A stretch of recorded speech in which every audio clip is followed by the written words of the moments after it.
Admiral Jake Morrison stood at the massive viewing window of the UES Vengeance, staring into the cold darkness of space that surrounded Earth's solar system. His weathered hands gripped the metal railing as he watched the enemy ships move in perfect formation around his homeworld. The sight made his stomach turn with a mixture of rage and determination that had been building for 3 long months. The Zephyrian fleet stretched as far as his eyes could see, their dark hulls reflecting the distant light of Sol like a swarm of metal locusts. Each ship was bigger than anything humans had ever built, their weapons capable of turning entire cities into glass.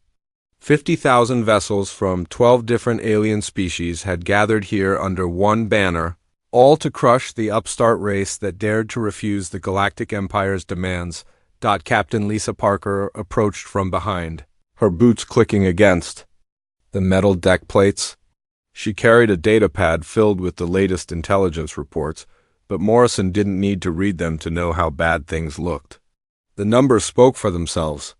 The Empire had brought enough firepower to sterilize every human world 10 times over. Admiral, the latest communication from Emperor Vexstar arrived 20 minutes ago, Parker said, her voice steady despite the situation. Same demands as before. Complete surrender of all human military forces, dismantling of our colonial defense networks, and acknowledgement of Zephyrian supremacy over all human territories. Morrison turned away from the window, his steel-gray eyes meeting those of his tactical officer. Lisa Parker had served with him for 15 years, through 3 colonial wars and countless pirate raids. She had never seen him back down from a fight, no matter how bad the odds looked. But this was different. This wasn't just about military victory or territorial expansion. This was about the survival of the human race. What's the status of our evacuation efforts? Morrison asked, though he already knew the answer would disappoint him. We've managed to get about 2 million civilians off Earth in the past month, Parker replied, checking her datapad. But that still leaves over 8 billion people down there, sir. The Empire ships are blocking most of our transport routes. They're letting some ships through, but only enough to show they could stop all of them if they wanted to. Morrison walked across the bridge, past the crew members who tried not to look directly at him. Everyone knew the situation was hopeless by conventional military thinking. The human fleet consisted of maybe 3,000 ships, most of them converted civilian vessels with basic weapons. Against the Empire's massive armada, they might as well throw stones at a mountain, the bridge communications officer, Lieutenant Dan Cross, looked up from his station with an uncomfortable expression. Sir, we're receiving another transmission from the Zephyrian flagship. Grand Admiral Kethver wants to speak with you directly. Put him through, Morrison said, straightening his uniform jacket. The main viewing screen flickered and then displayed the reptilian features of Grand Admiral Kethver. The Zephyrian's scaled face showed the kind of arrogant confidence that came from commanding the largest military force in galactic history. His yellow eyes gleamed with satisfaction as he looked at Morrison. Admiral Morrison of the primitive human forces, Kethver spoke in heavily accented English, his forked tongue flicking between words. I trust you have considered our generous offer of surrender. Your species has shown remarkable stubbornness, but surely even humans can recognize when they are completely outmatched. Morrison stepped closer to the screen, his face showing no emotion. Grand Admiral, my answer remains the same as it was 3 months ago. Humanity will not surrender to the Empire. We will not dismantle our defenses. And we certainly will not acknowledge Zephyrian supremacy over free human worlds. Kethver's expression shifted to something that might have been amusement on a human face. Admiral, I have 50,000 ships positioned around your homeworld. Your entire fleet could not destroy even 1% of my forces. What possible advantage do you think you possess?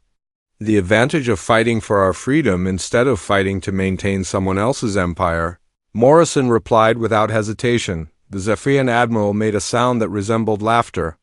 Freedom is a luxury for species strong enough to defend it.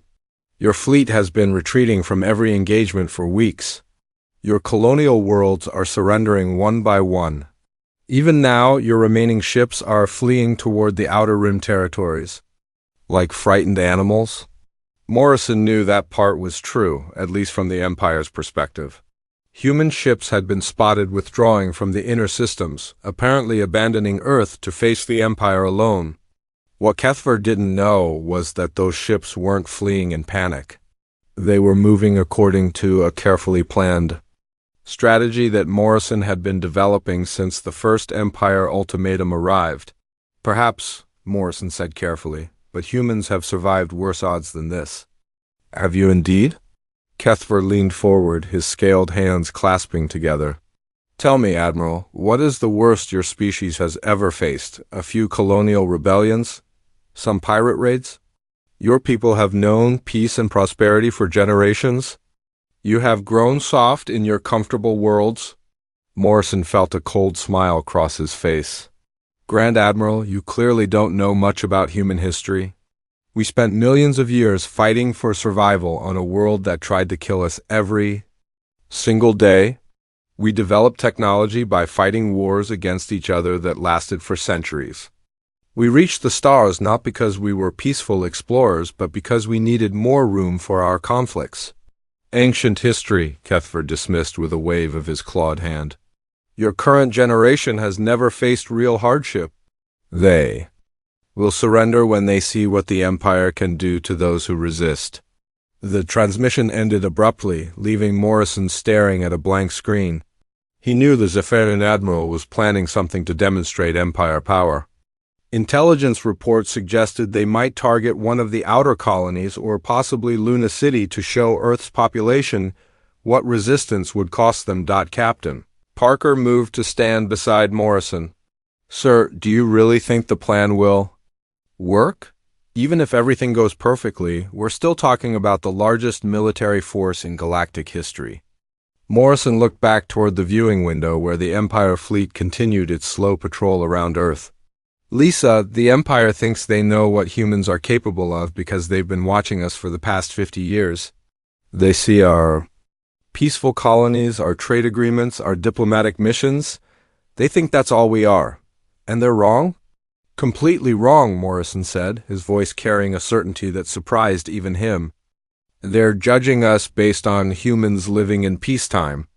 They have no idea what we become when someone threatens our survival. Parker nodded slowly. The intelligence reports from Rally Point Omega are encouraging. Fleet Command estimates will have over 100,000 ships ready within the month. The Empire will never believe those numbers until they see them, Morrison replied. Kethver thinks humans are just another conquered species waiting to happen. He's about to learn why we're the only race in galactic history to reach spaceflight. Without any outside help? The bridge fell quiet except for the steady hum of the ship's systems. Morrison knew that in a few weeks everything would change. The Empire expected humans to surrender or die quietly like so many other species had done throughout galactic history. Instead, they were about to discover what happened when a species that had clawed its way to the top of a hostile food chain decided that extinction wasn't an acceptable option. Morrison turned back to his crew. Continue monitoring Empire communications. I want to know the moment they make their move. The waiting was almost over. 3 weeks had passed since Admiral Morrison's last conversation with Grand Admiral Kethver, and now he stood in a place the Empire would never think to look for him. Rally Point Omega existed in the empty space between star systems, far beyond the galactic spiral arm where most civilized species lived. It was a region so remote that even human star charts marked it as unexplored territory. The massive holographic display in front of Morrison showed something that would have seemed impossible just 2 years ago. Over 200 human fleet commanders appeared as blue-tinted figures around the conference table, each one representing a different colonial world, mining station, or deep space installation. These were the leaders of humanity's secret mobilization, the men and women who had turned an entire civilization into a war machine while the Empire watched and waited. Captain Ryan Davis stepped forward to address the assembly. His ship, the UES Retribution, had arrived from the Kepler colony just hours earlier with the latest production reports. Davis was a tall man with graying hair who had spent most of his career managing cargo runs between the outer colonies.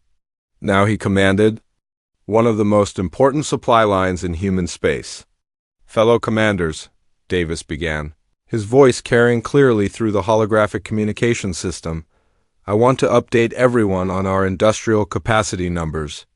In the past month alone, we've completed construction on 15,000 new vessels. That brings our total fleet strength to just over 120,000 ships."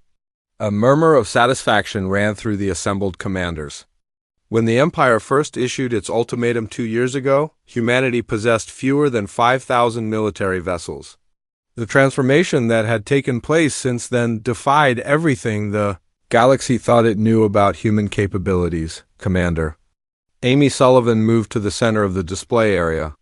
As the head of Human Intelligence Operations, she had spent the past 2 years gathering information about Empire tactics, ship designs, and military doctrine. Her small frame and quiet voice hid one of the sharpest strategic minds in human space.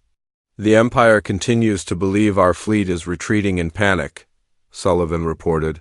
"Their scouts have observed our ships withdrawing from the inner systems, but they interpret this as cowardice rather than strategic repositioning. Grand Admiral Kethver has sent messages to Emperor Vextar claiming that human resistance will collapse within days." Admiral Morrison nodded approvingly. The deception was working exactly as planned. For months, human ships had been staging fake retreats, allowing Empire scouts to observe their withdrawal toward the outer rim. What the Empire didn't realize was that every ship they saw leaving the inner systems was being replaced by 2 more. From the secret shipyards, Dr. Kevin Walsh approached the holographic podium next. The elderly scientist had been pulled out of retirement when the Empire crisis began, and his work over the past 2 years had given humanity advantages that no other species possessed. His wild gray hair and thick glasses made him look more like a college professor than the architect of the most advanced weapon systems in galactic history. "Ladies and gentlemen," Walsh began, adjusting his glasses nervously, "I want to brief you on the final preparations for our new weapon systems. Every ship in our fleet now carries phase weaponry that can penetrate Empire energy shields. Our missiles have been equipped with adaptive guidance systems that learn from enemy defensive patterns during flight." The assembled commanders listened with intense interest as Walsh explained the technical details. Human weapons technology had advanced more in the past 2 years than in the previous century. The Empire's mistake had been giving humanity time to prepare while assuming they would surrender eventually. "The Empire uses standardized shield frequencies across all their ship classes," Walsh continued. "They've never encountered weapons that can shift phase alignment in real time. Their point defense systems are calibrated for predictable ballistic trajectories. Our adaptive missiles will appear to their sensors like impossible objects that change course without explanation." "Captain." Lisa Parker's holographic image spoke up from her position aboard the UES Vengeance. "Dr. Walsh, what about their numerical advantage? Even with our new weapons, they still have 50,000 ships around Earth." Walsh smiled for the first time during his presentation. "Captain Parker, that's exactly what we're counting on. The Empire has concentrated their entire fleet in one location, using traditional battle formations that haven't changed in centuries. They're expecting us to fight like every other species they've conquered. Instead, we're going to show them what happens when a species that evolved through constant warfare decides to stop holding back." Commander Helen Brooks joined the discussion from her position on the communications ship UES Relay. Her job was to coordinate the complex network of encrypted communications that kept the human fleet in contact across vast distances. The Empire had never seen anything like the human communication system, which allowed individual ships to act as part of a collective intelligence. "Admiral Morrison," Brooks said, "we've confirmed that all fleet elements are in position. The outer rim squadrons can reach Sol System within 72 hours of receiving the attack order. The inner system reserves are already moving into position along the planned approach routes." Morrison looked around at the assembled faces of humanity's military leadership. These were people who had spent their entire lives believing that humans were just another species trying to find their place in a galaxy dominated by older, more established civilizations. The Empire's ultimatum had changed all of that by showing them what they were truly capable of when their survival was at stake. "Before we finalize our attack plans," Morrison said, "I want everyone to understand what we're really doing here. The Empire expects us to surrender or die quietly like every other species they've conquered. They think humans are weak because we've spent the past 50 years building peaceful colonies instead of massive fleets." The holographic assembly remained silent as Morrison continued. "What they don't understand is that we built those peaceful colonies because we chose to, not because we had to. We made trade agreements and diplomatic treaties because we wanted to, not because we were afraid to fight. The Empire is about to learn the difference between a species that can't fight and a species that chooses not to fight." Captain Davis nodded grimly. "Admiral, the Kepler colony alone has converted every civilian transport, every mining barge, and every cargo hauler into weapons platforms. We're not just bringing military ships to this fight, we're bringing our entire civilization." "That's exactly right," Morrison replied. "The Empire thinks they're facing the human fleet. They have no idea they're facing all of humanity. Every ship, every station, every settlement that can mount a weapon or carry troops is part of this operation." Commander Sullivan added her own observations. "Intelligence reports suggest the Empire leadership is becoming impatient with our apparent delays in surrendering. They may attempt a demonstration of force against one of our civilian targets to speed up our decision-making." Morrison's expression hardened at the mention of attacks on civilians. "If they harm human non-combatants, Operation Thunderstrike becomes Operation Total Storm. No Empire ship leaves Sol System alive." The assembled commanders exchanged glances. They all knew what Morrison meant. The original plan called for defeating the Empire fleet and forcing their withdrawal from human space. Total Storm meant something much more permanent. Dr. Walsh cleared his throat nervously. "Admiral, are we prepared for the political consequences of completely destroying an Empire fleet? The other galactic powers might view us as the new threat." Morrison looked directly at the scientist's holographic image. "Dr. Walsh, the other galactic powers stood by and watched while the Empire threatened to exterminate humanity. If they're afraid of us after we defend ourselves, that's their problem to solve." The meeting continued for another hour as final details were confirmed and backup plans reviewed. When it ended, Morrison stood alone in the command center of Rally Point Omega, looking out at the vast fleet that humanity had assembled in secret. In a few days, the galaxy would discover that humans were not just another conquered species waiting to happen. Grand Admiral Kethver stood in the command center of his flagship Eternal Dominion, growing more frustrated with each passing day. The humans had been given their ultimatum. Their pathetic fleet had retreated to the outer systems, and still Earth's government refused to surrender. His yellow eyes studied the tactical display showing the 50,000 Empire ships maintaining their blockade around the human homeworld. The Zephyrian Admiral had conquered 17 different species during his military career. Each conquest had followed the same predictable pattern. First came the demands for surrender, then a demonstration of overwhelming force, followed by the inevitable capitulation of the weaker species. The humans were taking far longer than expected to accept their fate. Commander Vikstall, Kethver's second-in-command, approached with the latest intelligence reports. The younger Zephyrian's scales showed the darker coloring that indicated nervousness, though he tried to hide his concerns from his superior officer. "Grand Admiral," Vikstall said carefully, "our scouts report that human civilian transports are still attempting to evacuate their population from Earth. Should we continue allowing some of them to pass through our blockade?" Kethver's forked tongue flicked out as he considered the question. Allowing limited evacuation served multiple purposes.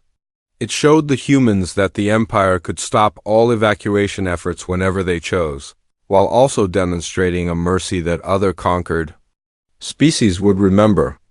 But the evacuations also meant that human resistance might continue even after Earth fell. How many civilians have escaped so far? Kethver asked. Approximately 2.5 million, sir. But that still leaves over 8 billion humans on Earth and the surrounding orbital stations. The numbers satisfied Kethver. Even if every escaped human joined some kind of resistance movement, they would lack the industrial capacity to threaten the Empire. The real human military and manufacturing capabilities were concentrated in the inner systems, where his fleet now held complete control. Emperor Vextar's image appeared on the command center's main communication screen. The Zephyrian ruler looked even more impatient than usual, his elaborate ceremonial armor gleaming under the lights of his throne room on the Empire capital world. Grand Admiral Kethver, the Emperor said without any greeting pleasantries, I am receiving questions from the Galactic Council about the length of this operation. Some species are suggesting that the Empire is having difficulty with a minor human colony. This is unacceptable. Kethver straightened to attention. Your Imperial Majesty, the humans are more stubborn than previous species, but their resistance cannot last much longer. Their fleet has abandoned them, and their government grows more desperate each day. Then perhaps it is time to demonstrate what happens to species that keep the Empire waiting, Vextar replied coldly. I want you to select a human target and destroy it completely. Show them that our patience has limits. Their communication ended, leaving Kethver to study his tactical options. Earth itself was too valuable to destroy completely, and the orbital stations around the planet served important strategic purposes. But Luna City, humanity's largest off-world settlement, would make an excellent example of Empire power. 3 days later, Admiral Morrison stood on the bridge of the UES Vengeance at Rally Point Omega when the emergency communication from Earth arrived. Lieutenant Cross's face went pale as he read the incoming message, and his hands shook slightly as he turned to face Morrison. Admiral, Cross said, his voice barely steady, we're receiving an emergency broadcast from Luna City. They're under attack. Morrison felt his blood turn to ice. Luna City housed 50,000 human civilians, mostly families of Earth government. Workers and researchers studying low-gravity manufacturing techniques. It was one of the most peaceful settlements in human space, with no military value whatsoever. The main viewing screen activated, showing a live feed from Luna City's emergency broadcast center. The image was shaky and filled with static, but Morrison could see enough to understand what was happening. 12 Zephyrian heavy cruisers hung in space above the lunar surface, their massive weapons charging for another bombardment. Captain Parker moved to stand beside Morrison as they watched in horror.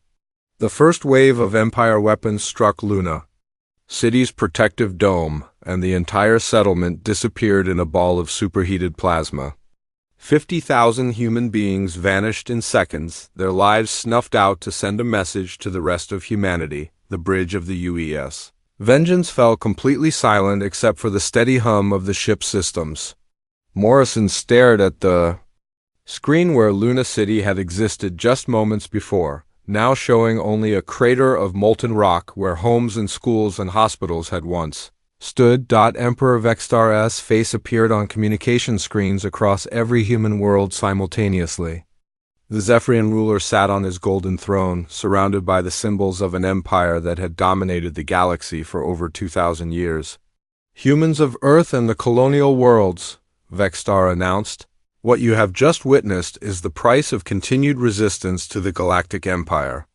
Luna City has been completely destroyed as an example of what happens to those who defy our authority. You have 24 hours to surrender unconditionally, or we will select another target. Morrison continued staring at the empty space where Luna City had been, feeling something change inside him that he had never experienced before. Throughout his military career, he had fought pirates, colonial rebels, and territorial disputes. But he had never faced an enemy that would murder civilians simply to make a point. Captain Parker watched Morrison's face carefully. She had served with him long enough to recognize when he was making a decision that would change everything. Admiral, she said quietly, your orders? Morrison turned away from the screen and walked to his command chair. When he spoke, his voice carried a cold certainty that made everyone on the bridge stop what they were doing to listen. "Send a message to all fleet commanders," Morrison said. "Operation Thunderstrike is now Operation Total Storm. No Empire ship leaves Sol System alive. No survivors, no prisoners, no mercy." Commander Brooks looked up from her communication station with surprise. "Sir, Total Storm protocols mean complete destruction of all enemy forces." "Are you certain?" "Commander Brooks," Morrison replied without hesitation, "the Empire just murdered 50,000 human civilians to send us a message. Now we're going to send them one. Signal all ships to begin movement toward Sol System immediately." The bridge crew began implementing Morrison's orders with an efficiency born from months of preparation. Throughout human space, over 100,000 ships received the same message simultaneously. The secret fleet that had been gathering at Rally Point Omega and dozens of other hidden locations began moving toward Earth. Dr. Walsh's image appeared on the communication screen from his research vessel. "Admiral Morrison, are you authorizing the use of all experimental weapon systems?" "Everything, Doctor," Morrison confirmed. "The Empire wanted to see what humans do when they're threatened with extinction. Now they'll find out what we do when they murder our families." Captain Davis reported from the UES Retribution as supply ships began distributing the final weapons upgrades. "Admiral, the fleet commanders are requesting confirmation of the new engagement rules. Some of them want to make sure they understand correctly." Morrison stood up from his command chair and activated the fleet-wide communication system. His voice reached every human ship, every commander, and every crew member who had spent the past 2 years preparing for this moment. "This is Admiral Jake Morrison to all human forces," he began. "The Galactic Empire has just demonstrated what they think of human life by murdering 50,000 innocent civilians. They believe this will frighten us into surrender. They are wrong." Morrison paused, looking around at his bridge crew before continuing. "The Empire has ruled the galaxy for 2 millennia through fear and overwhelming force. They have never encountered a species like humanity. We are not just another conquered race waiting to happen. We are the species that survived millions of years on a world that tried to kill us every single day." The communication system carried Morrison's words to every corner of human space. "In 24 hours, we will show the Empire and the entire galaxy what happens when someone makes the mistake of threatening human survival. We will demonstrate why we are the only species in galactic history to reach the stars without anyone's help or permission." Morrison ended the communication and turned back to Captain Parker. "Lisa, how long until our lead squadrons reach Sol System?" 18 hours, sir," Parker replied. "The Empire won't detect our approach until we're already on top of them," Morrison nodded with satisfaction. The Empire expected humans to surrender after seeing Luna City destroyed. Instead, they were about to discover that some species became more dangerous when their families were threatened, not less dangerous. The waiting was almost over. Grand Admiral Kethver was reviewing the attack plans for Mars when his sensor officer made an announcement that changed everything. Lieutenant Zexkar, a young Zephyrian who had only recently been assigned to the flagship, stared at his instruments with confusion before speaking. "Grand Admiral," Zexkar said hesitantly, "I'm detecting a large fleet approaching Sol System from multiple directions." "The sensor readings don't make sense, sir." Kethver moved to the sensor station with irritation. Human ships had been fleeing from every engagement for weeks, and their government was supposed to surrender within hours after seeing Luna City destroyed. The last thing he expected was reports of human military activity. "Show me the readings," Kethver ordered. The tactical display activated, showing dozens of red dots appearing at the edge of Sol System. Each dot represented a group of ships, but the numbers seemed impossible. Kethver's experience told him that humans possessed maybe 3,000 vessels total, and most of those were converted civilian ships with basic weapons. How many ships are we detecting? Kethver asked. Zexkar checked his instruments twice before answering. "Sir, the computer estimates over 100,000 vessels, but that can't be correct. Humans don't have that many ships." Kethver studied the display more carefully. The approaching fleet was organized in a way he had never seen before. Instead of the rigid battle formations that every civilized species used, the human ships moved in flowing patterns that seemed to shift and adapt as they approached. Commander Vikstall approached with his own confusion evident. Grand Admiral, should we assume this is a sensor malfunction? The readings show more ships than the entire human race should be able to build. Contact the outer patrol ships, Kethver ordered. I want visual confirmation of what's actually out there. Within minutes, reports began arriving from Zephyrian scout vessels positioned at the edge of Sol System. Each report confirmed what the sensors were showing, but also added details that made the situation even more confusing. Captain Lekavar of the scout ship Eternal Watch transmitted his observations directly to Kethver. Grand Admiral, I have visual contact with the approaching human fleet. Sir, these are not military vessels in any traditional sense. I'm seeing converted cargo ships, modified mining barges, passenger transports with weapons bolted to their hulls, and construction vessels that have been turned into carriers. Kethver felt the first stirring of genuine concern. Captain, what is your estimate of their actual combat capability? Unknown, sir, Lekavar replied. But Grand Admiral, there are so many of them that individual combat capability may not matter. They're not approaching like any fleet I've ever seen. Instead of battle lines, they're forming what looks like a massive swarm. On Earth, Captain. Julie Martin stood on the bridge of the UES Defiance as her ship led the first wave of human vessels into Sol System. The Defiance had originally been a cargo hauler carrying supplies between mining stations, but 2 years of modifications had turned it into a ship that could fight and win against Empire cruisers. Martin activated the fleet communication system and began broadcasting on all frequencies, including those used by Empire ships. Her voice carried across space to reach both human and alien vessels throughout the system. This is Captain Julie Martin of the United Earth Fleet to all Empire vessels currently occupying Sol System, she announced. You have blockaded our home world for 3 months. You have threatened our civilians with extinction. Yesterday you murdered 50,000 innocent people on Luna City to send us a message. Martin paused, looking around at her bridge crew before continuing. Now we have a message for you. This is the United Earth Fleet, consisting of every ship, every station, and every settlement that could mount weapons or carry troops. We represent not just the human military, but the entire human race mobilized for war. The transmission continued. As more human ships emerged from hyperspace around Sol System, you demanded our surrender, believing we were weak and cowardly. You were wrong. You threatened us with extinction, believing we would submit like other conquered species. You were wrong about that too. Grand Admiral Kethver listened to the human transmission with growing alarm. The scope of what he was seeing finally began to make sense. Humans hadn't built a traditional military fleet. They had transformed their entire civilization into a weapon. Commander Steve Logan, commanding the scout ship used Pathfinder, moved ahead of the main human fleet to gather intelligence on Empire positions. His small vessel had been a deep space exploration ship before the crisis began, but now it carried sensors and communication equipment that allowed it to coordinate attacks across vast distances. Admiral Morrison, Logan transmitted back to the UES Vengeance. Empire fleet is maintaining defensive positions around Earth. They're still using standard formation patterns from their tactical manuals.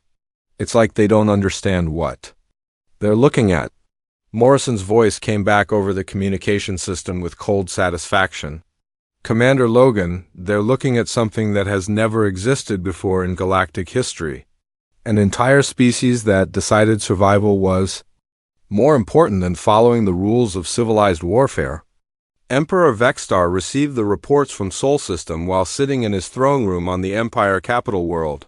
His military advisors stood around him in confusion, unable to explain how humans had assembled such a massive fleet without Empire intelligence detecting it. Grand Admiral Kethver reports that over 100,000 human vessels are approaching Earth, announced General Rexstock, the Empire's chief military strategist. Your Imperial Majesty, our intelligence estimated human ship construction capacity at fewer than 1,000 vessels per year. Vextar's scaled hands gripped the arms of his throne as he tried to understand what had gone wrong. How is this possible? We have been monitoring human activities for 2 years. Where did these ships come from? According to the reports, Rexstock continued nervously, most of the human fleet consists of converted civilian vessels. They appear to have militarized their entire transportation network, their industrial infrastructure, and their colonial support systems. The Emperor stood up from his throne, his ceremonial armor clanking as he moved. Are you telling me that humans turned every cargo ship and mining barge into a warship? That appears to be exactly what they did, Your Imperial Majesty, Rexstock. Confirmed. They didn't build a military fleet. They converted their entire civilization into a military fleet. Back in Sol System, the human fleet continued to emerge from hyperspace in waves. Captain Parker, still aboard the UES Vengeance with Admiral Morrison, watched the tactical display show more and more friendly contacts appearing around the system. Admiral, Parker said with amazement, I'm seeing ships from colonies I didn't even know had shipyards. The Vega Mining Consortium has sent 40 converted ore haulers. The Centauri Agricultural Collective has armed their entire transport fleet, Morrison nodded with grim satisfaction. Lisa, when the Empire threatened humanity with extinction, they weren't just threatening our military. They were threatening our farmers, our miners, our teachers, our children. Every human in the galaxy has a stake in this fight. Dr. Walsh's voice came over the communication system from his research vessel. Admiral Morrison, I'm reading massive energy signatures from the Empire fleet. They're charging their main weapon systems. Dr. Walsh, Morrison replied, are our phase weapons ready for deployment? All systems operational, Admiral. Every ship in our fleet is equipped with technology the Empire has never encountered before. Morrison looked around his bridge at the crew members who had spent 2 years preparing for this moment. Signal all fleet commanders, he ordered. Operation Total Storm begins now. Show the Empire what happens when they make the mistake of threatening human survival. Throughout Sol System, over 100,000 human ships began moving toward the Empire fleet with deadly purpose. The largest space battle in galactic history was about to begin, and the Empire was about to discover that some species became infinitely more dangerous when their families were threatened. Grand Admiral Kethver watched the approaching human swarm and realized that everything he thought he knew about warfare was about to change forever. The humans weren't approaching like a military fleet. They were approaching like a force of nature that intended to sweep everything before it into oblivion. The age of the Galactic Empire was ending, and the humans were coming to make sure it ended completely. The battle began when Grand Admiral Kethver made the decision that would seal the Empire's fate. Faced with a human fleet larger than anything in recorded galactic history, he chose to attack rather than attempt negotiations. His 50,000 ships opened fire simultaneously, creating a wall of energy that should have destroyed any conventional fleet. Admiral Morrison watched from the bridge of the UES Vengeance as Empire weapons struck the first wave of human ships. What happened next defied every law of space combat that had existed for millennia. The Empire's energy beams passed harmlessly through human vessels as if they were made of empty space, while their missiles exploded uselessly against shields. That seemed to bend reality itself. Dr. Walsh's phase technology worked exactly as designed. Human ships could shift their molecular structure to become intangible during enemy attacks, then solidify again to return fire.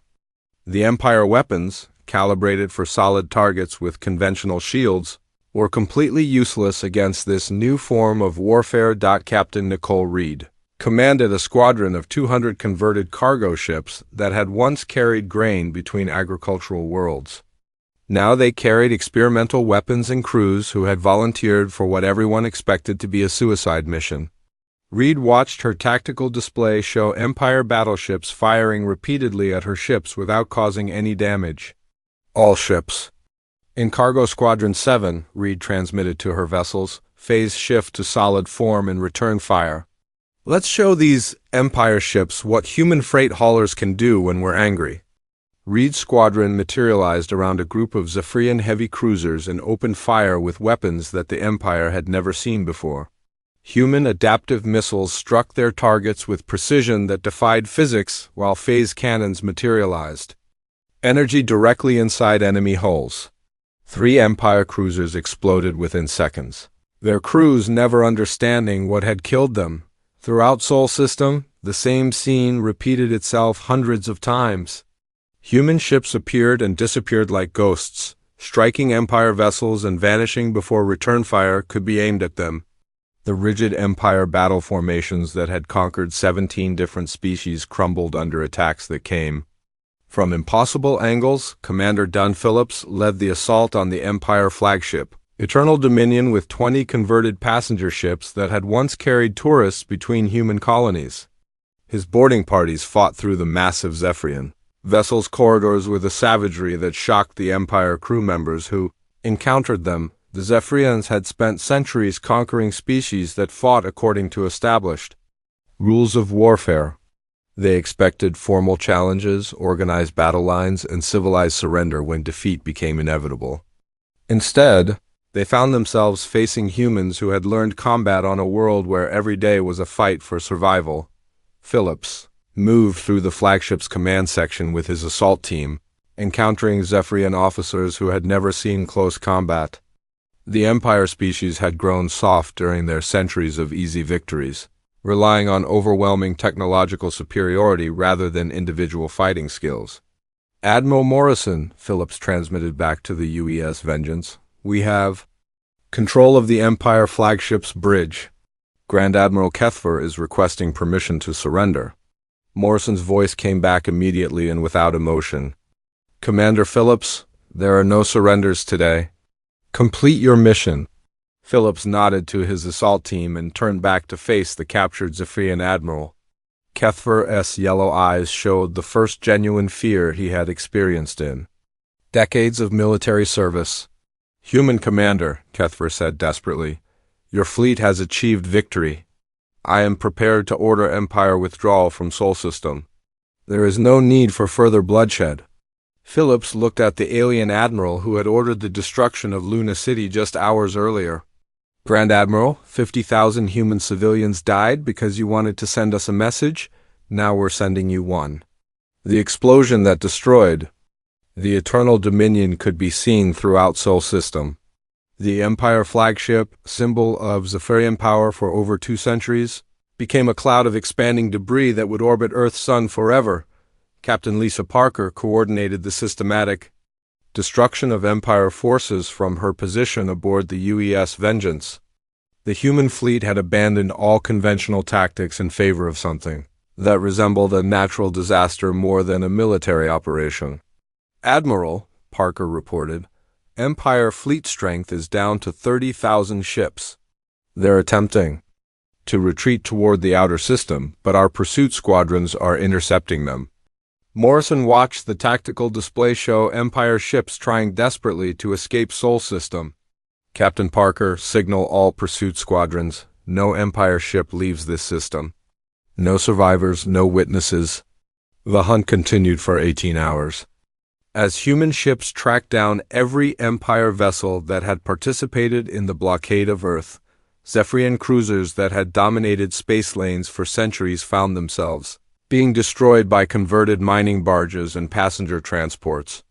Species that had served the Empire for generations watched their ships burn under human weapons they couldn't understand or defend against. Emperor Vexstar received the final transmission from Sol System while sitting alone in his throne room. The message came from Admiral Morrison himself, broadcast on frequencies that reached every world in the galaxy. This is Admiral Jake Morrison of the United Earth Fleet, Morrison announced. The Galactic Empire fleet that blockaded our home, world and murdered our civilians has been completely destroyed. Not a single Empire ship has escaped Sol System. Morrison paused, his image appearing on communication screens throughout galactic space. This message is directed to Emperor Vexstar and any species that serve the Empire's cause. The age of galactic dominance through fear and overwhelming force is over. Humanity will not rule the galaxy, but we will never again allow anyone else to rule us. The transmission continued as Morrison delivered humanity's ultimatum to the galaxy. Any species that wishes peaceful relations with human worlds will find us reasonable neighbors. Any species that threatens human colonies or human lives will discover why we are the only race in galactic history to reach the stars without anyone's help or permission.